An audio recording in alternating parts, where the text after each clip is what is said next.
Hi guys, I'm back. So, we're doing the best Superman graphic novel reads today. My name is Andrew Ace. You can find me online at UYS999.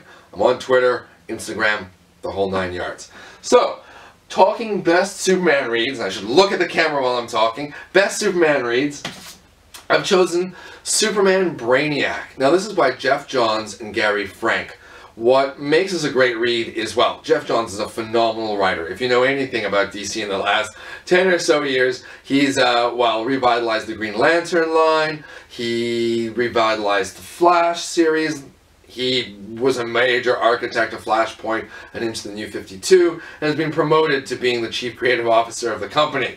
This is a little bit before that, though, somewhere around the time of his Green Lantern work, and he'd been doing a run on Superman, starting with Superman, and I can't remember the name of the book, I'm going to say Son, Last Son. It was with Richard Donner and Adam Kubert. I almost chose it earlier today as one of my favorite reads, but I have to say that I think I'm a bit more of a Gary Frank fan of his artwork.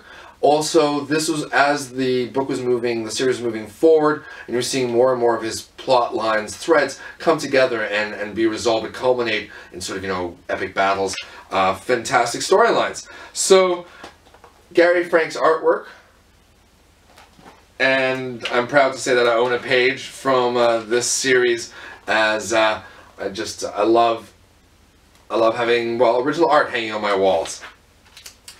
And what you've got here, of course, is also Brainiac and Geoff Johns' take on the character. It's essentially the same, though if you're being a New 52 reader, I know they've yet again reinvented the characters. So just really take it as a fun read, as an exciting Superman read. It led into The Last Son of Krypton. You know what? I'm gonna be right back, wandering off camera.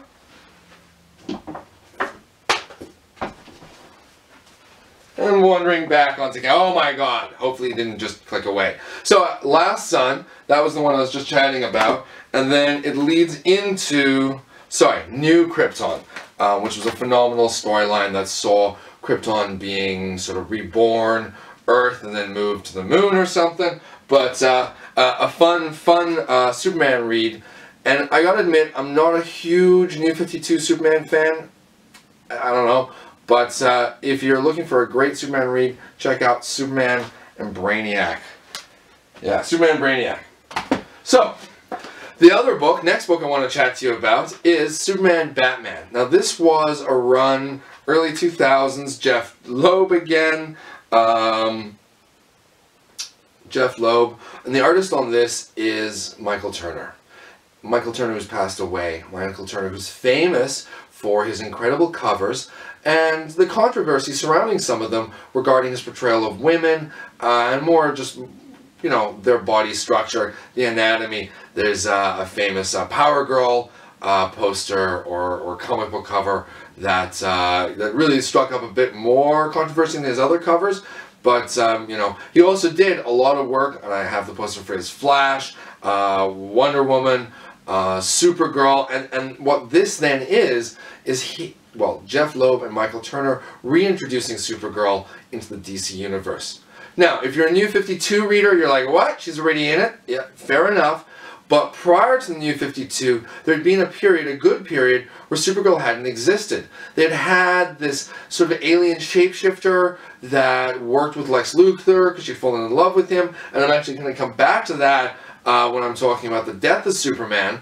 And there had then again been another character, I believe, escapes me, as I'm not the expert on Supergirl, but certainly they'd all sort of been revealed to be clones, aliens, other characters who were adopting the Supergirl look moniker because A, it was famous, B, they were inspired by Superman. There are a lot of good reasons, but there wasn't a Supergirl who was actually blood related to Superman for a while, and Jeph Loeb and Michael Turner set about to change that with this series. And I mean, Michael Turner's art, I love it. I'm a guy, I'm not gonna, pretend otherwise, but whether he's drawing women or men, his style was kinetic I'm a big fan of how he draws hair.